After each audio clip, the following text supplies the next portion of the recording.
Why does it seem like everyone is starting to switch over to Linux? And the short answer to that is Windows. If you're tired of staring at your sluggish Windows machine, dealing with endless updates, privacy nightmares, or just wanting something fresh and free, stop right there. Microsoft's communications team is working very hard to keep Framed as a niche technology story. It is not a niche technology story. Office workers are doing it, retirees are doing it. Teachers, parents, small business owners, students, people who have never once in their lives thought about operating systems as a conscious choice are doing it. Are you sick of paying for Windows just so you can remove that annoying watermark and set your own wallpaper? Or maybe you just don't want Microsoft tracking you, or you resent them for constantly trying to force you to use Bing? They are opening their laptops, downloading something completely free, and walking away from Windows permanently. Not as an experiment, not as a weekend project for the technically curious, as a final decision made after years of quietly accumulating frustration reached a point where staying felt worse than changing. And the operating system they are landing on, the one that is absorbing this migration, at a scale that should alarm every Microsoft executive reviewing market share data, is Linux Mint. Not because it is the most powerful Linux distribution, not because it has the largest developer community or the most enterprise backing, because it is the one that feels like home from the moment you install it, and because it does something Windows 11 stopped doing a long time ago. It treats the person using it as the owner of their machine. The scale of what is happening is documented in download numbers, in forum traffic, in Steam usage statistics, in government migration announcements, in enterprise IT cost analyses, and in the millions of individual accounts being shared across social media and technology communities by people who switched and cannot believe they waited as long as they did. This migration did not happen because Linux suddenly became fashionable.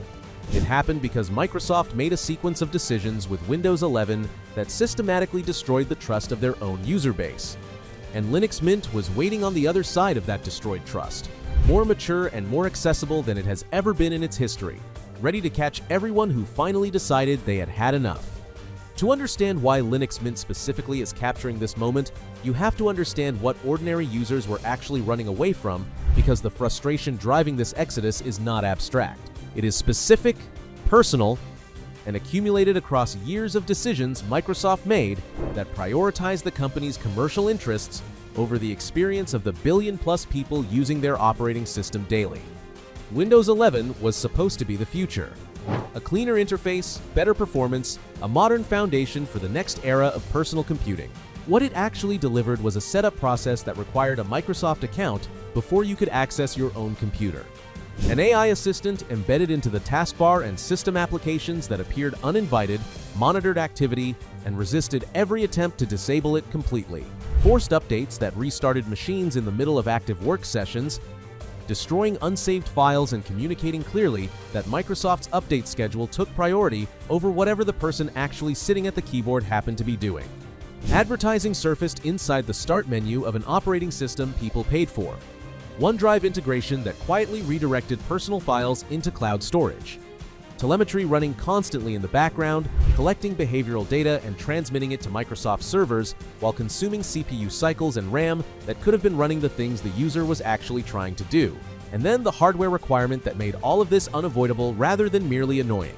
TPM2, a chip that became standard around 2016, meaning that hundreds of millions of perfectly functional computers, machines running every task their owners needed without issues, machines with nothing physically wrong with them, were officially declared incompatible with Windows 11. Not because they lacked the processing capability, because Microsoft drew a hardware line in the sand that rendered machines purchased as recently as 2018 or 2019 officially obsolete. Users were given two choices as Microsoft framed it: buy new hardware that meets the requirements, or stay on Windows 10 without security updates on a platform Microsoft had officially abandoned.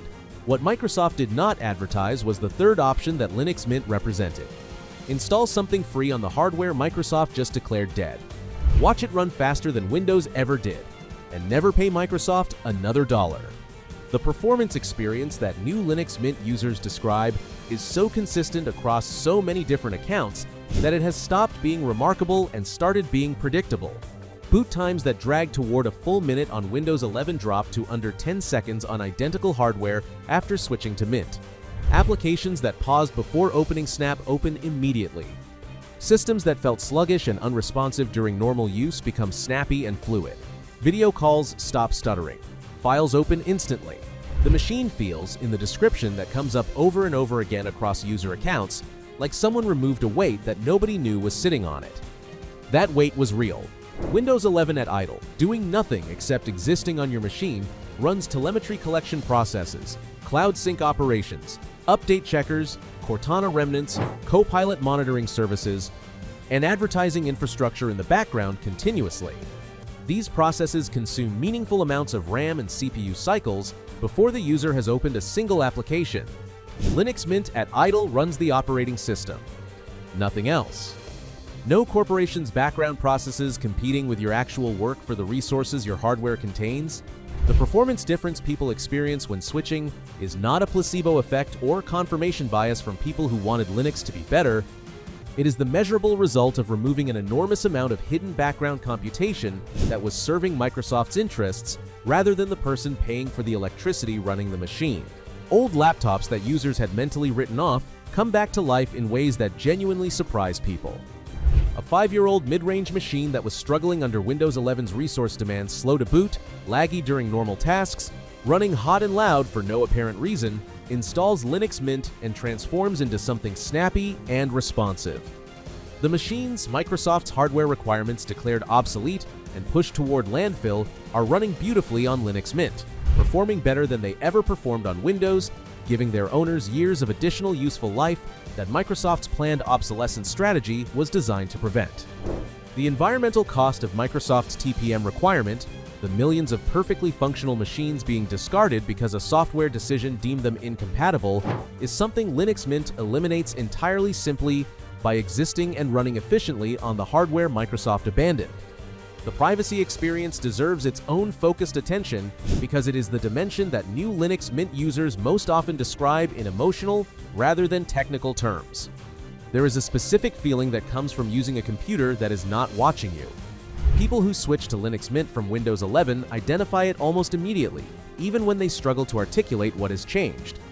The sense of being observed, the background awareness that your activity is being collected, that your searches are building a profile, that an AI assistant might be capturing your screen, that your behavior is being processed for advertising targeting disappears.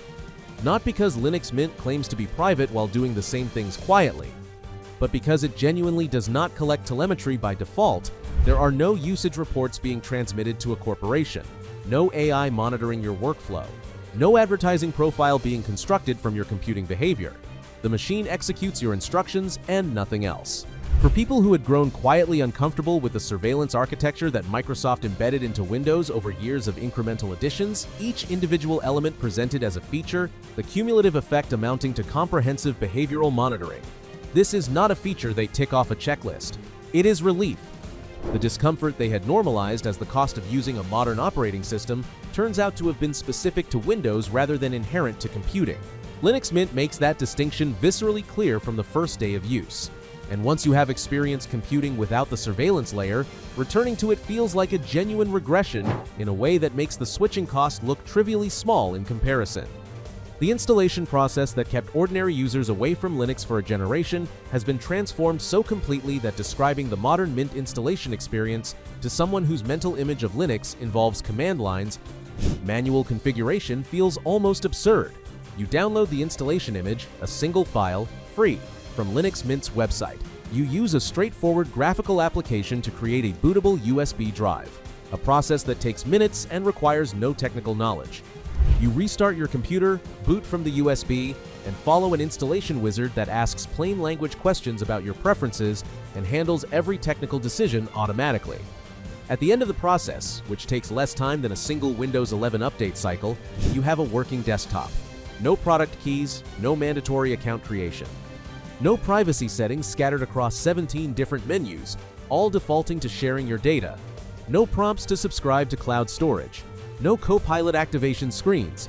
A working computer that belongs entirely to you. The desktop environment Mint uses by default, Cinnamon, was deliberately engineered to feel familiar to people coming from Windows. There is a taskbar at the bottom of the screen. There is a start menu in the corner.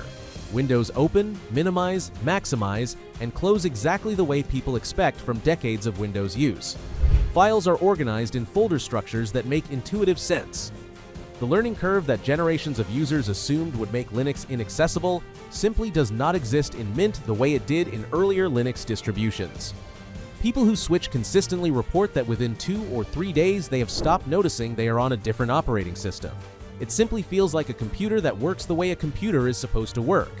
For users with children who make the switch, the experience is even more revealing.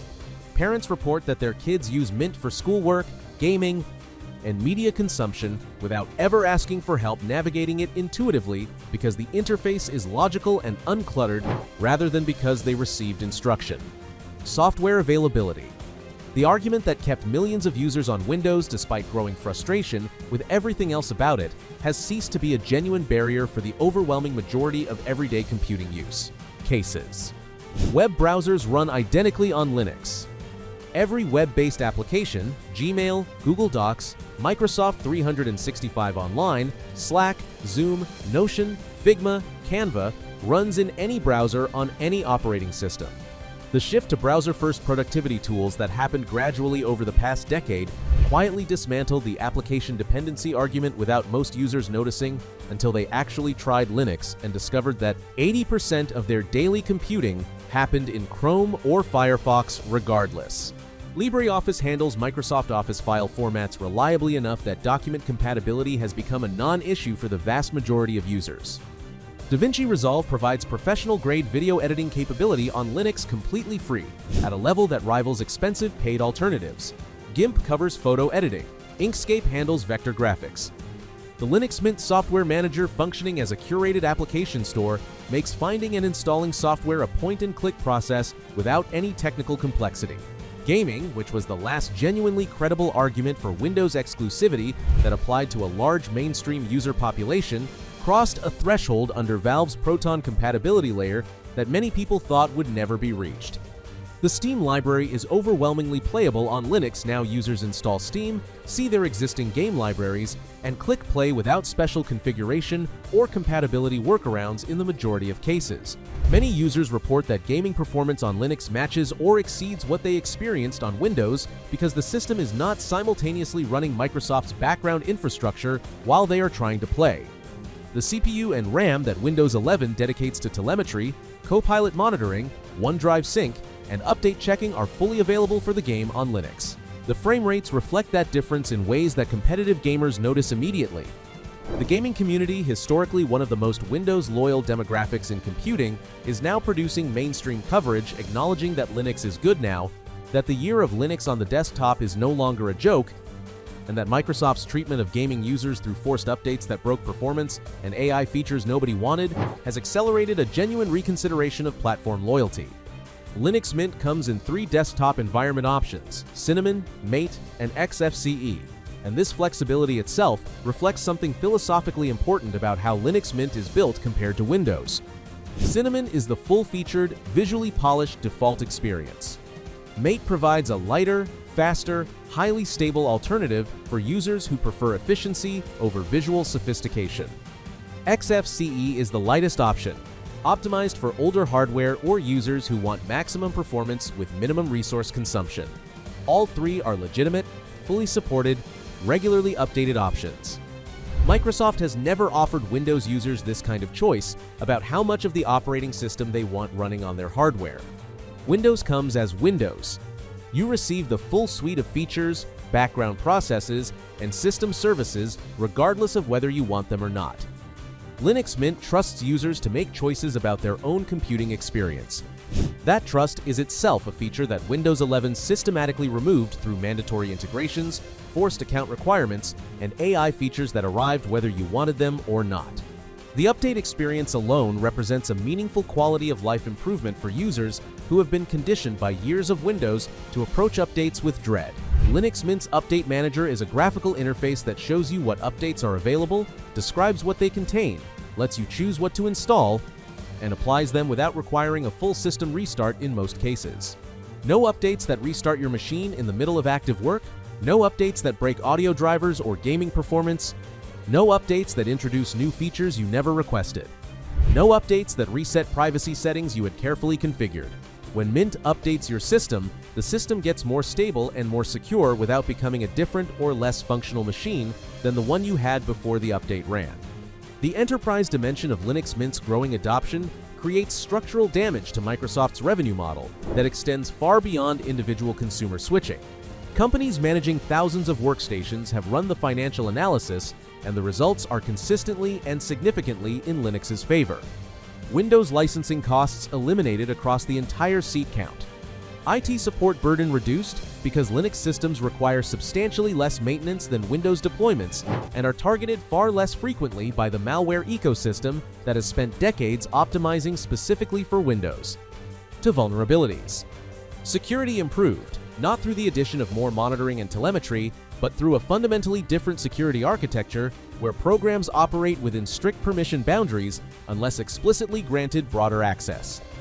When organizations of meaningful size execute this transition and publish their results, other organizations use those results in their own procurement decisions. The enterprise market was supposed to be Microsoft's most durable and loyal revenue base. It is increasingly the sector where Linux's financial advantages are most clearly documented and most consequentially acted upon. European governments have added a dimension to this shift that Microsoft has no clean strategic answer for: digital sovereignty. The question of whether a government's sensitive communications, citizen data, and operational infrastructure should run on software controlled by a foreign corporation subject to foreign laws that can override any contractual commitment has moved from theoretical policy discussion to active migration. Execution. Linux offers something Windows structurally cannot provide: an operating system whose code is fully open, auditable by the organizations running it, modifiable to meet specific security requirements, and controlled by nobody whose interests might diverge from the institution deploying it. Germany's Schleswig-Holstein has migrated 30,000 government employees. Munich is executing its return to Linux after a politically pressured reversal that the government publicly acknowledged as a mistake. France, Denmark, and multiple other European governments have announced equivalent migrations or active evaluation programs. As geopolitical tensions around data sovereignty intensify and the Cloud Act's implications for European data stored on American infrastructure become more clearly understood, this governmental trend reinforces itself. Countries that complete Linux migrations provide the case studies and the political cover that neighboring countries use to justify their own migrations. Microsoft's response to all of this has followed a consistent pattern that reveals more about the company's institutional priorities than any press release or product announcement. Blog posts about renewed commitment to Windows quality appear after particularly damaging update failures. Statements about being more thoughtful about AI integration surface after Copilot backlash becomes impossible to ignore. Feature rollbacks happen selectively after specific elements generate enough user complaints to create measurable negative press. And then the next update arrives with new AI features nobody requested, new privacy setting resets, new Microsoft account prompts, new OneDrive integration pushes. The communication promises improvement. The product behavior continues the pattern that drove users to start looking for alternatives in the first place. The fundamental issue is structural rather than communicative. Microsoft no longer builds Windows primarily for the person sitting at the keyboard. It builds Windows as a delivery mechanism for cloud subscriptions, as a behavioral data collection platform, as an advertising surface, and as an ecosystem lock-in tool that keeps users flowing toward Azure, Microsoft 365, and the AI services built on the OpenAI investment. Every decision that users experience as hostile, the mandatory accounts, the forced cloud integration, the AI monitoring, the advertising serves that commercial architecture with complete internal logic. They are not mistakes that can be corrected by a more user-focused product team. They are the outputs of a business model that has redefined who Microsoft's actual customer is. The person using Windows is not the customer. The person using Windows is the product being processed through a platform that generates revenue from their presence, their data, and their behavioral patterns. Linux Mint inverts that relationship completely. The person using Mint is not a data source, a subscription target, or a monetization opportunity. They are a user, and the operating system exists entirely to serve their computing needs.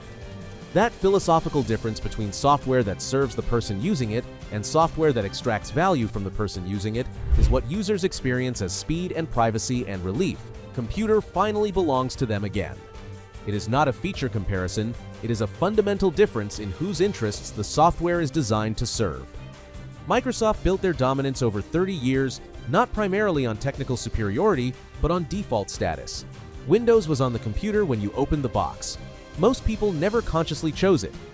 Most people never considered an alternative. The default created dependency through familiarity. Developers built for it.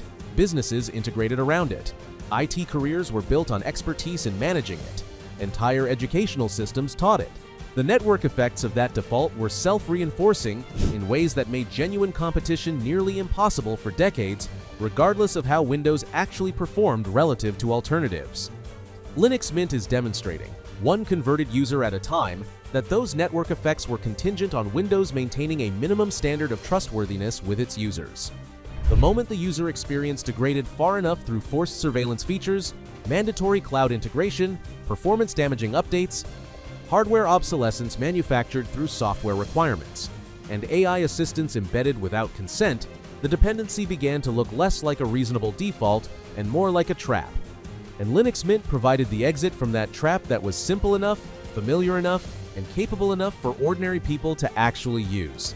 The people who have switched are not coming back. Not because Linux Mint is perfect, it has limitations. It has a learning curve in specific areas. It has software gaps that matter for some professional workflows. But because the switching costs turned out to be dramatically lower than they expected, the performance and privacy benefits turned out to be dramatically higher than they expected, and the realization that they had been tolerating an increasingly bad deal for years out of pure habit turned out to be something you cannot unknow once you have experienced the alternative. The migration is real. It is accelerating. And every person who switches and has the experience they consistently describe faster, cleaner, more private, finally mind tells someone they know. That word of mouth is now moving faster than any paid campaign Microsoft could mount to counter it. And Linux Mint, the distribution that the community has consistently recommended to beginners for years, is at the center of where those conversations lead. Microsoft ignored the needs of ordinary users for too long. The market is now making clear, in download numbers and migration announcements, and government procurement decisions, and enterprise cost analyses, and millions of individual user accounts shared across every technology community online, exactly how costly that mistake has become.